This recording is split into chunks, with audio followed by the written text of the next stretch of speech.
ઊંઘમાંથી જગાડવા માટે આત્મવિલોપન કરવા મજબૂર બનેલા વ્યક્તિને પોલીસે પકડી પાડ્યો। નબળો પતિ પત્ની ઉપર શરૂ। તંત્રને ઊંઘમાંથી જગાડવા માટે આત્મવિલોપન કરવા મજબૂર બનેલા વ્યક્તિને આત્મહત્યા પહેલા પોલીસે ઝડપી પાડ્યો। નબળો પતિ પત્ની ઉપર શરૂ કહેવતને તંત્રને પોલીસે સાર્થક કરતી હોય તેમ તંત્રની નિષ્ફળતા અને ન્યાય મેળવવા આત્મવિલોપન માટે સ્થળ પર પહોંચતા પહેલા જ મુકેશ મારવાડી નામક વ્યક્તિને પકડી પાડવામાં આવ્યો, જે નગરપાલિકાના 3 કર્મચારીઓથી સમગ્ર નગરજનો ત્રાહિમામ પુકારી ઉઠ્યા છે અને ખોટી એફઆઈઆર કરાવીને લોકોને ફસાવવા માટે તે કુખ્યાત છે, જે ખોટી દાદાગીરી, તુમાખી અને અભિમાની સ્વભાવથી લોકોને ધમકાવવાનું કામ કરે છે। તેવા નગરપાલિકાના 3 કર્મીઓ આગળ સમગ્ર સરકારી તંત્ર જાણે ઘૂંટણીએ પડી ગયો હોય તેમ લાગી રહ્યું છે।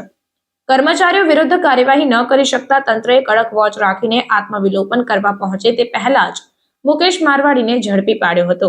જો એટલી જ ત્વરિત અને કાળજીપૂર્વક 3 કર્મચારીઓ વિરુદ્ધ કાર્યવાહી કરવામાં આવી હોત તો સમગ્ર શહેરા નગર રાહતનો દમ ભરી શક્યો હોત, પરંતુ તંત્રને જનતા વિશે કંઈ પડેલ હોય તેમ તો લાગતું નથી।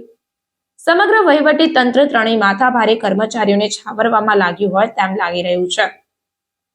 આત્મવિલોપન માટે પહોંચતા પહેલા જ શહેરા પોલીસે મુકેશભાઈ મારવાડીને ઝડપીને પોલીસ સ્ટેશન ખાતે લઈ ગઈ હતી। ત્યાં વધુ પૂછપરછ કરતા મુકેશભાઈ મારવાડીએ પોલીસને જણાવ્યું હતું કે જો નગરપાલિકાના 3 કર્મીઓની દિવસમાં બદલી કરવામાં નહીં આવે તો મૃત્યુ નોંધ લખીને તેમના ઘરે આત્મહત્યા કરશે। આગામી 7 દિવસનો સમય આપવામાં આવ્યો છે।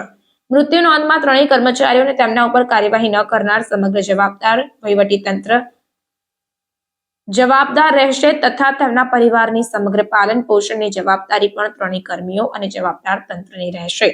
તો હવે જોવાનું એ રહ્યું કે 3 દોષી કર્મીઓ વિરુદ્ધ કાર્યવાહી કરવામાં આવે છે કે કર્મીઓને છાવરવામાં આવે છે, તે તો હવે આવનાર સમય જ બતાવશે કે તંત્ર પ્રજાભિમુખ છે કે દોષીઓભિમુખ।